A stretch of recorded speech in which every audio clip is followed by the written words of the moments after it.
नमस्कार, मैं हूं विक्रांत यादव और आप देख रहे हैं आपका अपना चैनल द स्वतंत्र। ईरान को लेकर अमेरिका ने सीज फायर जरूर कहा 5 दिनों का, लेकिन इसराइल और ईरान के बीच अभी भी एक दूसरे पर हथियार डालने यानी रॉकेट मिसाइल फेंकने की बातें लगातार जारी है, यानी जंग जारी है। लेकिन इस बीच एक खबर जिसने पूरी दुनिया का ध्यान अपनी ओर आकर्षित किया है वो ये कि सेंट्रल बैंक ने सोने की खरीद को रोका नहीं है बल्कि उसे तेज किया है। और कई ऐसे देश के सेंट्रल बैंक भी अब सोना खरीद रहे हैं जिन्होंने पहले सोना नहीं खरीदा था।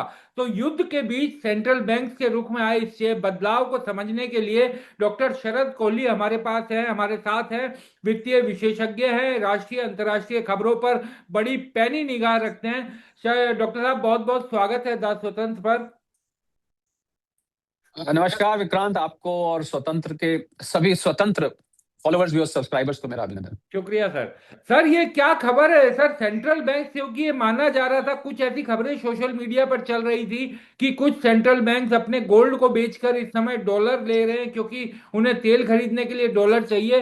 लेकिन अब इस तरह की खबर आ रही है कि सेंट्रल बैंक की गोल्ड की खरीद रुकी नहीं है बल्कि कई नए देश के सेंट्रल बैंक भी खरीदने लगे हैं जो अब तक नहीं खरीदते थे। मैं तो विक्रांत आपको शुरू से कह रहा था कि सेंट्रल बैंक्स ने कुछ नहीं हाँ। बेचा है। कुछ प्लेटफॉर्म्स पे ये खबर जरूर चल रही थी, मुझे उस पर यकीन नहीं था। और अब ऐसी खबर आने के बाद मुझे लग रहा है जो बात मैं कह रहा था उसको उसकी उसकी पुष्टि हो गई, एक तरह से उस पर स्टैंप लग गई। हाँ। इंग्लिश में कहावत होती है Vikrant, when in Rome do what Romans do. जब हाँ। आप रोम में होते हैं तो वही करना चाहिए जो रोमन्स कर रहे होते हैं। तो बड़े निवेशक सेंट्रल बैंक्स हैं। ये तो हाँ। हम और आप बहुत बहुत बार बात कर चुके हैं कि सेंट्रल बैंक्स का खरीदना बहुत बड़ा कारण बना इस सोने चांदी की तेजी में। सोने की चांदी तेजी की अगर मैं खासकर बात करूं, पिछले पिछले कुछ समय में, मैं साल 2 साल की बात कर रहा हूं। हाँ। और लगभग लगभग 1,000 टन से ज्यादा, कभी 1,022 टन, कभी 1,034 टन लगातार 2022 में, 23 में, 24 में, 25 में सेंट्रल बैंक्स ने दुनिया भर के सोना खरीदा है। हम्म। तो अब आप मुझे ये बताइए कि सेंट्रल बैंक्स अगर सोना खरीद रहे हैं, पहले तो इसके कारण देख लेते हैं कि वो क्यों हाँ। खरीद रहे हैं। जी। ये कारण जानना बहुत जरूरी है। बहुत जरूरी। उनको ऐसा क्या दिख रहा है, हम्म। उनको ऐसा क्या दिख रहा है जो हर किसी को नहीं दिख रहा है। उनको ये दिख रहा है कि सोना जो है वो सॉवरेन डेट जिसको हम कहते थे, यानी कि जो अमेरिका के ट्रेजरी बॉन्ड्स, जिसमें आपको याद होगा मैंने आप ही के शो में बोला कि किसी किसी देश ने 2,200 बिलियन डॉलर, किसी ने 300 बिलियन डॉलर, किसी ने 700 बिलियन डॉलर, किसी किसी देश ने 800 बिलियन डॉलर तक अमेरिका की जो सॉवरेन डेट है, ट्रेजरी बॉन्ड्स कहते हैं, उसमें निवेश किया हुआ था। हम्म। जब से ट्रम्प साहब आए, खासकर बाइडन साहब भी थे ट्रम्प साहब से पहले, मैं तब की भी बात करता हूं, अमेरिका पर जो भरोसा था पिछले लगभग लगभग आप लगाइए 1971 के बाद ये भरोसा शुरू हुआ था। हाँ। तो 29 और 25, 54 साल का भरोसा। चलिए हाँ। मैं 2022 में चला जाता हूं, 50 साल का भरोसा कह देता हूं।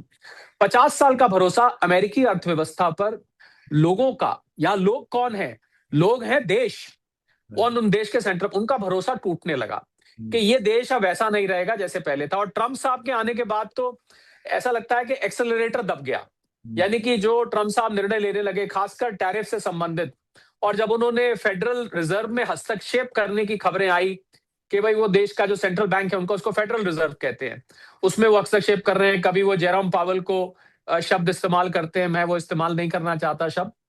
और कभी उनको कहते हैं तुम रेट क्यों नहीं घटा रहे, ये ऐसे हैं ये वैसे, इनको रेट घटाना चाहिए, इनको निकाल देंगे, इनको ये कर देंगे। उन्होंने दूसरा भी चूज कर रखा है, मई में खैर उनका कार्यकाल पूरा हो रहा है। क्योंकि फेडरल के चेयरमैन को आपको निकालने के लिए आपको सेनेट की मंजूरी चाहिए होती है। तो उन्होंने कहा इतने लंबे प्रोसेस है, अब तो मई में पूरा हो ही रहा है, जहां इतना टाइम झेला है वहां थोड़ा टाइम और।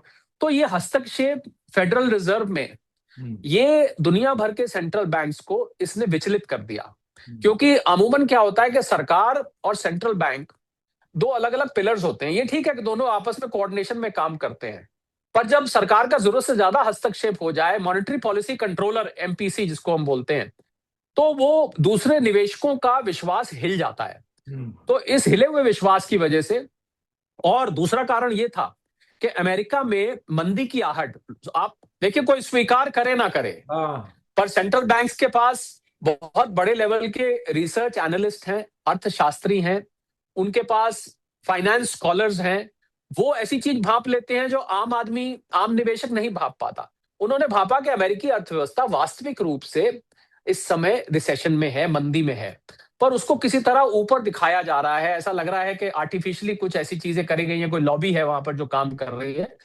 तो उन्होंने धीरे धीरे क्या किया कि अपना जो निवेश था वहां से इन ट्रेजरी में निकाल के, अब सवाल ये था, अब इतना बड़ा पैसा मान लीजिए $200 बिलियन कोई निकाल लेता है, तो 1 बिलियन डॉलर इस समय 9,400 करोड़ का है, और $100 बिलियन आपके हो गए, आप लगाइए कि 9,40,000 करोड़।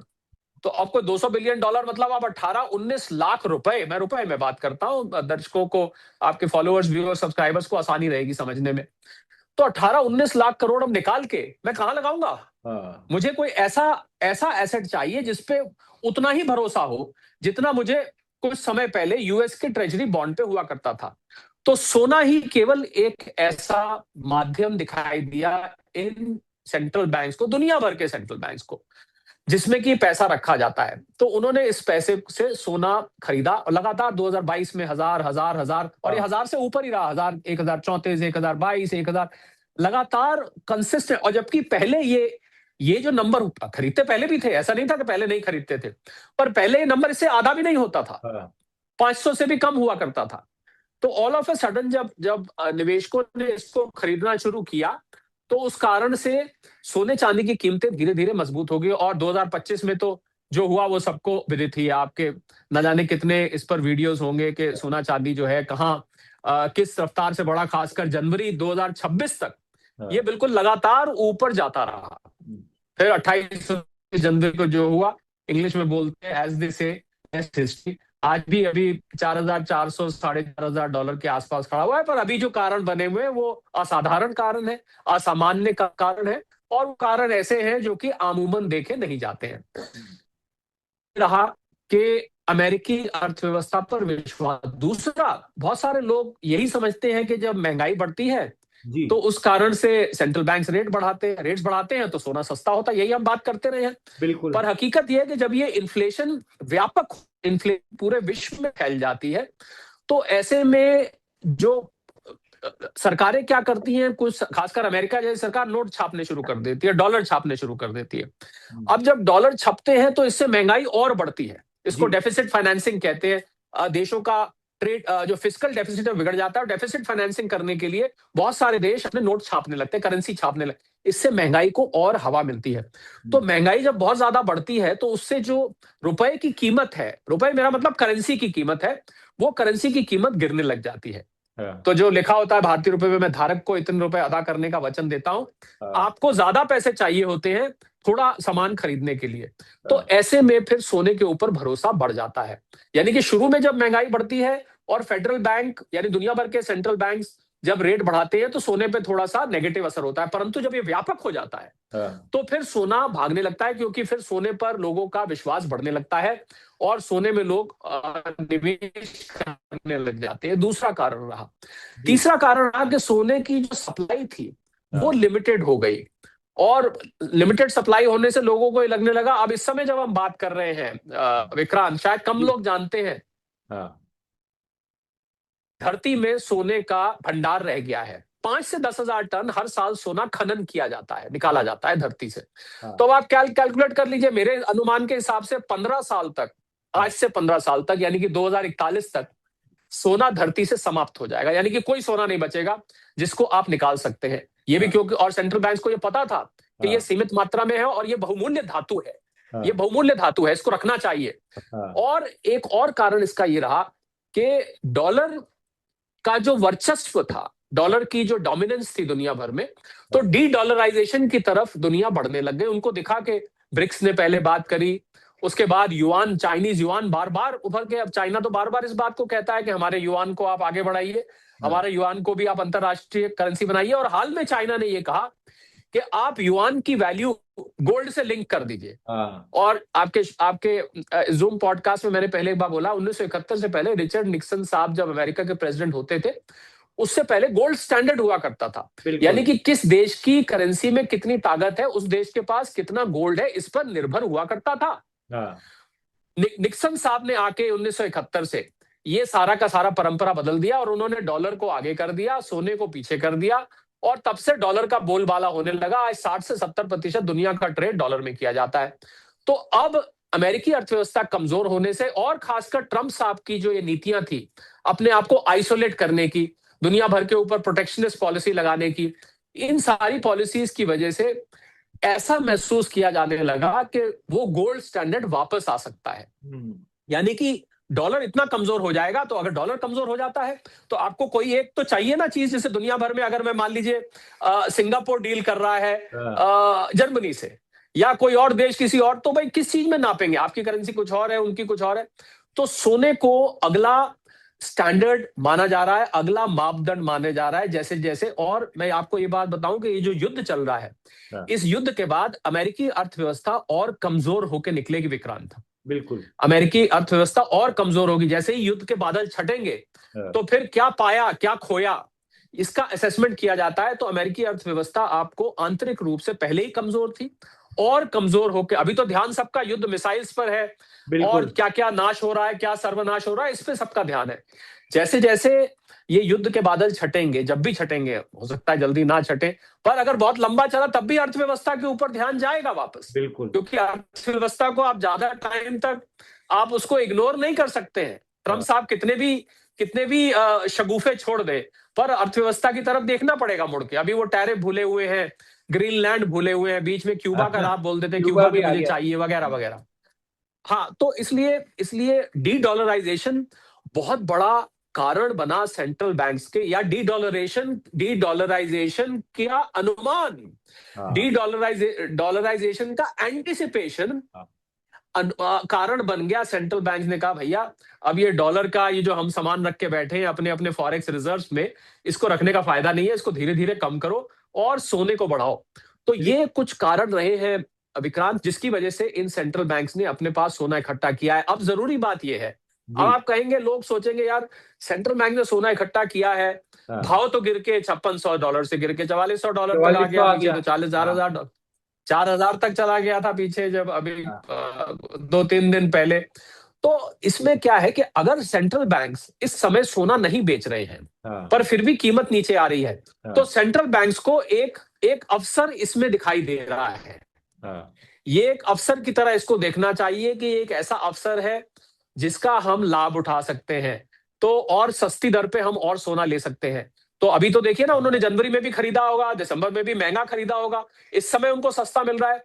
तो मूल मुद्दे की बात यह है विक्रांत, कि अगर दुनिया के इतने बड़े सेंट्रल बैंक सोना खरीद रहे हैं, तो जैसा मैंने आपको कहा था पिछली बार कि ये गोल्डन अपॉर्चुनिटी है एक छोटे निवेशक के लिए। सलाह अपने फाइनेंशियल एडवाइजर से लीजिएगा, पर गोल्डन अपॉर्चुनिटी है कि आपको, जिन लोगों को फोमो हो रहा था यार बहुत महंगा हो गया, काश 4,000 पे लिया होता, काश 4,500 पे लिया होता, काश इतने पे लिया होता, तो अब तो वापस वो बस जो निकल गई थी वो चल के वापस आपके द्वार पे आके खड़ी हो गई। तो अब आप उस पर चढ़ सकते हैं अगर चढ़ना चाहें तो मुझे लग रहा है थोड़ा थोड़ा करके आप करें, सेंट्रल बैंक्स के पीछे आप चले। और सेंट्रल बैंक्स ने जो काम किया है वो बहुत दूरगामी है, वो बहुत दूर का सोच रहे हैं। उनको नजर आ रहा है कि सोना यहां से ऊपर जाएगा और इसमें कोई अंदेशा नहीं है, और लोगों के मन में अंदेशा आ रहा है। तो मुझे लग रहा है आज के इस डिस्कशन से वो अंदेशा दूर हो जाना चाहिए। एक चीज मैं समझना चाहूंगा सर, क्योंकि युद्ध अभी चल रहा है और ये भी दिखाई दे रहा है ईरान ने जिस तरीके का जवाब दिया और अपने 5 पॉइंट सामने रखे हैं, तो अमेरिका उनको स्वीकार करेगा ये बड़ा मुश्किल है। लेकिन ईरान अपर हैंड पर बना हुआ है, तो युद्ध तो अभी लंबा चलेगा ना। और इस बीच ये आना और ये कहना वर्ल्ड गोल्ड काउंसिल का कि जो पिछले साल की खरीद हुई थी सेंट्रल बैंक की करीब 863 टन, उतना ही इस साल भी हो जाएगा, करीब करीब 850 टन। यानी कि ये लोग सेंट्रल बैंक लगातार खरीद रहे हैं। तो इनके इस विश्वास का कारण क्या केवल यही है जो आपने अभी समझाया? मैंने जो आपको कारण बताया बिल्कुल ये कारण है। और नॉर्मली युद्ध में सोना चांदी ऊपर जाते हैं, पर इस बार इन सेंट्रल बैंक्स के लिए एक बड़ी असाधारण परिस्थिति बन गई कि युद्ध हुआ खाड़ी में, खाड़ी में था तेल, और तेल था क्रूड खेरा जाता था डॉलर की डिमांड बढ़ गई, डॉलर की डिमांड बढ़ने से डॉलर इंडेक्स बढ़ गई, डॉलर इंडेक्स बढ़ने से बॉन्ड यील्ड बढ़ गई, बॉन्ड यील्ड बढ़ने से महंगाई की आशंका बढ़ गई, महंगाई की आशंका बढ़ने से सेंट्रल बैंक का रेट कट का जो उम्मीद थी वो कम हो गई।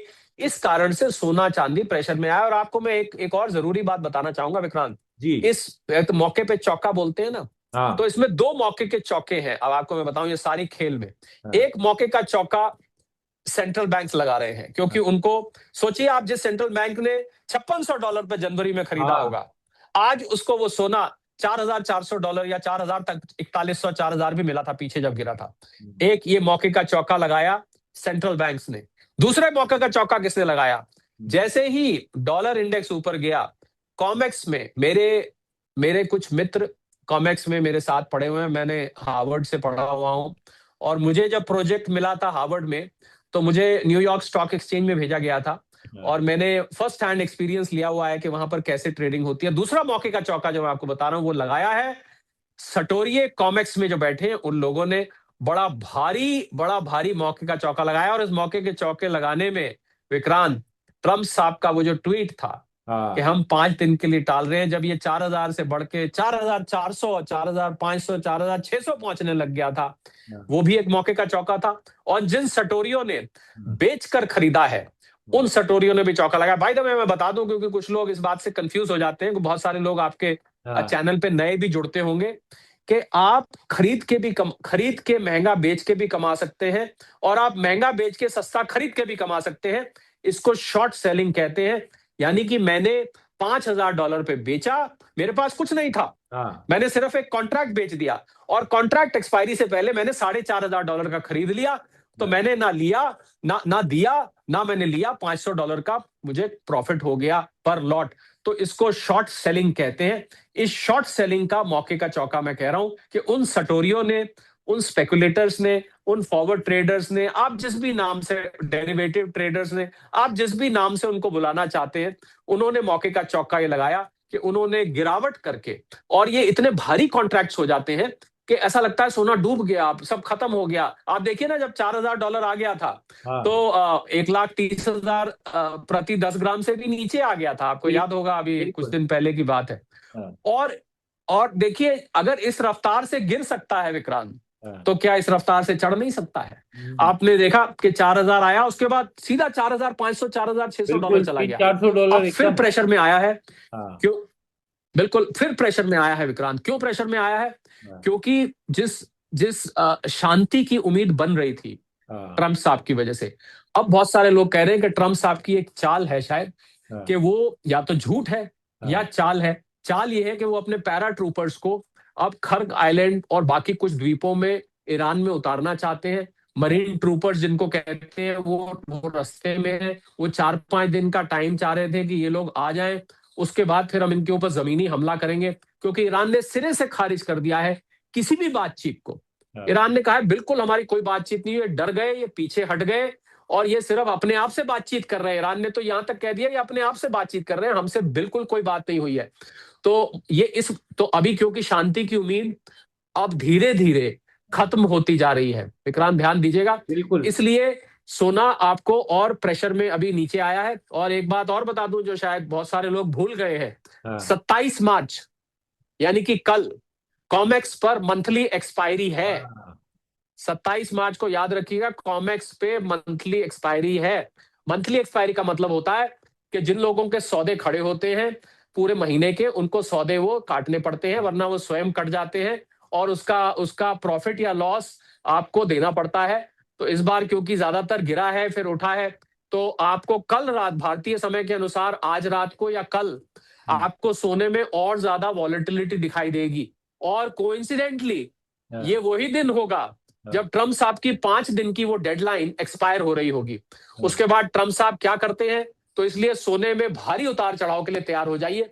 हो सकता है अगर ये लड़ाई फिर से घमासान हो गई, तो आपको सोना कुछ टाइम के लिए और प्रेशर में आता दिख सकता है। साथ साथ चांदी भी पीछे पीछे चल रही है आजकल, और प्रेशर में आती दिख सकती है। परंतु कितने सारे विशेषज्ञ, कितने सारे एक्सपर्ट्स, और सबसे बड़ी बात सेंट्रल बैंक जिन्होंने टनों के हिसाब से खरीदा है, छोड़िए कियोसाकी साहब को, छोड़िए जेपी मॉर्गन को, छोड़िए बाकी सबको, अरे भैया जिन्होंने टनों में खरीद के रखा है, कुछ सोच के खरीदा होगा ना। और जब टनों में को खरीद लेता है ना विक्रांत, तो कुछ हद तक प्राइस कंट्रोल भी उसके हाथ में आ जाता है। वो जब चाहे प्राइस को ऊपर नीचे भी कर सकता है, मैं ये भी आपको बता दूं। तो ये घाटे पे बेचने वाले तो है नहीं, तो इसलिए ये सब खबर बिल्कुल बेबुनियाद है कि जी अब जो है वो तेल महंगा हो गया, तो सोना बेच के वो तेल ले रहे हैं, हाँ। ये कर रहे हैं। ये सब बिल्कुल बेबुनियाद बात है। कोई छोटा मोटा देश कर रहा हो तो उससे, कोई ऊंट के मुंह में जीरा, उससे कोई फर्क नहीं पड़ता है। बड़े बैंक्स ने, जितने भी बड़े सेंट्रल बैंक दुनिया भर में है, उन्होंने अगली बार हम क्या करेंगे, मैं हाँ। आपको एक लिस्ट लेके आएंगे, अगले बार जुड़ेंगे, मैं आपको ये बताऊंगा कि किस किस देश ने हाँ। अमेरिकन ट्रेजरी से कितना कितना पैसा निकाला है। हाँ। अब ये डेटा क्यों काम का होगा? क्योंकि यही पैसा, जिस 1,000 टन प्रति वर्ष की हम बात कर रहे हैं, यही पैसा हाँ। सोने में गया है। मैं आपको बिल्कुल। उन देशों के नाम भी बताऊंगा और कितना कितना इन्होंने अमेरिका से पैसा निकाला है। ये बात सोच सोच के ट्रंप साहब के नींद उड़ी हुई है, क्योंकि अमेरिका का तो जोर ही यही था कि दुनिया भर के दो जगह लोगों का विश्वास हुआ करता था। सोना लॉकर में रखना होता था देश को तो लंदन जाते थे, हाँ। क्योंकि भारत का आज भी कुछ सोना रखा हुआ है, काफी निकाल लिया है भारत ने, पर कुछ सोना अभी भी रखा है। जिसको अपने देश में खतरा होता था ना, वो हाँ। जैसे आप रखते हैं लॉकर में, हाँ। ऐसे वो लॉकर में वहां जमा करके देश जमा करते थे। हाँ। सोना जमा करने के लिए लंदन और ट्रेजरी बॉन्ड्स लेने के लिए न्यूयॉर्क, ये दो जगह दुनिया में डोमिनो, और दोनों का ही बेड़ा गर्क इस समय होने को तैयार है। दोनों ही ये जगह डूब रही हैं। लंदन की हालत खराब है, देश अपना वहां से सोना निकाल निकाल के ला रहे हैं, और न्यूयॉर्क तो आप सबको विदित ही है कि वहां पर क्या हालत हो रही है। तो मुझे लग रहा है कि सोने में निवेशकों को लंबे वक्त का नजरिया रखना चाहिए।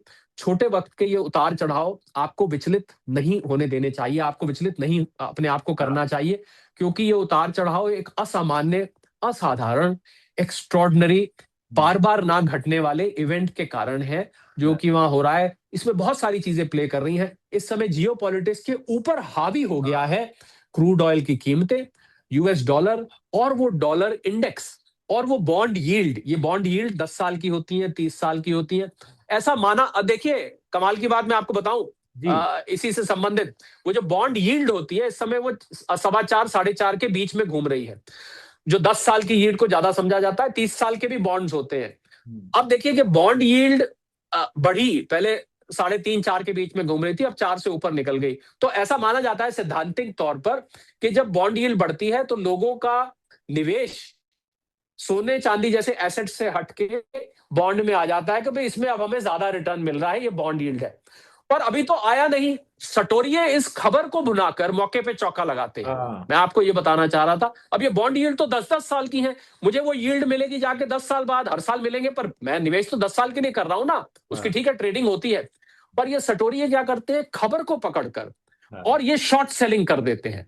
इसलिए आपको खबर आती है, पूरी खबर आती नहीं है विक्रांत, और कीमत ऐसे भाग जाती है जैसे पता नहीं क्या क्या हो गया है। तो बिल्कुल। ये बात इस बात को सिद्ध करता है कि इसमें इसमें सटोरियों का काम है। इसमें जो स्पेकुलेटर्स हैं, डेरिवेटिव ट्रेडर्स हैं, वो लोग रोल प्ले करते हैं। ये उन्हीं ने ही ये प्राइस गिराई हुई है, और पहले भी जब ये बड़ी भी हुई थी विक्रांत, हाँ। तब उन्हीं लोगों ने ये प्राइस उठाई भी हुई थी बहुत ज्यादा। हाँ। आपको याद होगा हम बात बिल्कुल, करते आपने थे बार ये बार। पूरा तो एक्सप्लेन किया था। वही, हाँ, वही लोगों ने उठाई थी, हाँ। इतनी ज्यादा उठाई थी, और वही लोगों ने इतनी ज्यादा गिराई है। अब मैं आपको एक ऐसी बात कह रहा हूं जो शायद आप हेडलाइन बनाना चाहेंगे। जी। जी। देखिए, ये आप हेडलाइन बना सकते हैं, हाँ। और बड़ी इंटरेस्टिंग बात है ये, और बड़ी मैथमेटिकली करेक्ट बात है। हाँ। $5600 ये हाई पे गया। हाँ। ठीक है, आज हम बात कर रहे हैं, आज 26 मार्च है, इस समय दोपहर का समय है, आपका शायद वीडियो थोड़ी देर में लाइव हो जाएगा शाम तक, बिल्कुल। ऐसी मैं उम्मीद रखता हूं। बिल्कुल। पर हम दोपहर में बात कर रहे हैं, मैं इसको टाइम स्टैम्प करना चाहूंगा। हाँ। इस समय प्राइस लगभग कितनी है, मैं अभी फोन से दूर हूं, $4400 के शायद आसपास है, अगर मैं गलत नहीं कह रहा हूं तो मैं एक मिनट चेक कर लेता हूं, क्योंकि बड़ी बात कहने जा रहा हूं तो जी। हमें हमें बिल्कुल तथ्य एकदम ठीक रखने चाहिए कि कितना है। हाँ। जी हाँ, 4422 इस समय कीमत चल रही है। हाँ। अब देखिए मैं क्या कहने जा रहा था। हाँ। इस समय $4400, 28-29 जनवरी को $5600। हाँ। मेरे हिसाब से विक्रांत, अब ध्यान दीजिएगा इस बात को, हाँ। वो $600 उस समय सटोरियों के थे। हाँ। उस समय वो $600 सटोरियों के थे, हाँ। 29-28 जनवरी को। हाँ। आज ये $600 सटोरियों के हैं। ओ। फर्क ये, वो $600 ऊपर के सटोरियों के थे, ये $600 नीचे सटोरियों के हैं। इसका मतलब क्या निकला कि गोल्ड की जो इस समय रियल वैल्यू है वो हाँ। $5000 है। वाह। ना वो $600 सच थे, ना हाँ। ये $600 सच है। ये भी सटोरियों के थे, वो भी सटोरियों के थे। इससे क्या निकल के आता है कि, और हो सकता है कि सटोरिये कुछ और बटोरे अभी। हाँ। मुझे ये सोना यहां से विक्रांत, अगर ये लड़ाई शुक्रवार शनिवार के बाद या शनिवार से और घमासान होती है, हो सकता है आपको वो $4,000 या थोड़ा बहुत उससे नीचे का भी आपको रुख देखने का मिले, परंतु वो भी सटोरियों का होगा, वो सोने की असली कीमत नहीं होगी। वो एक, आपको याद होगा आपके पिछले इंटरेक्शन में मैंने एक आर्टिफिशियल शब्द का हाँ, इस्तेमाल किया था। बिल्कुल बिल्कुल ये वो $600 आर्टिफिशियल थे ऊपर के, ये $600 बिल्कुल। आर्टिफिशियल है नीचे के। असली जो कीमत है इनके कहीं बीच में है, वो $5,000, 4800 और $5,000 के आसपास है। अगर आप असली कीमत रहे, बाकी की ये कीमत सारी आर्टिफिशियल है, नीचे की भी आर्टिफिशियल थी, ऊपर की भी आर्टिफिशियल थी। तो लंबे वक्त के लिए आप बने रहिए, बहुत अपने मन को विचलित मत करिए, बार बार कीमत मत चेक करिए, थोड़ा थोड़ा करके निवेश करिए और 2 साल, 2 साल, हाँ, 2 साल के लिए रख लीजिए जी। बहुत बहुत शुक्रिया शरद सर, आप जुड़े। और ये खबर ऐसी थी कि इसके मतलब, इसके मायने क्या हैं, ये दर्शकों को समझाना बहुत जरूरी था, और हमें लगा कि आपसे बेहतर इस मामले में कोई समझा नहीं पाएगा। तो बहुत बहुत शुक्रिया शरद जी हमारे साथ जुड़ने के और लिए। मैं चाहूंगा आप ये जो $600 ऊपर और हाँ $600 नीचे, हाँ, इसको अपने थंबनेल में जरूर हाईलाइट करें। बिल्कुल बिल्कुल बिल्कुल।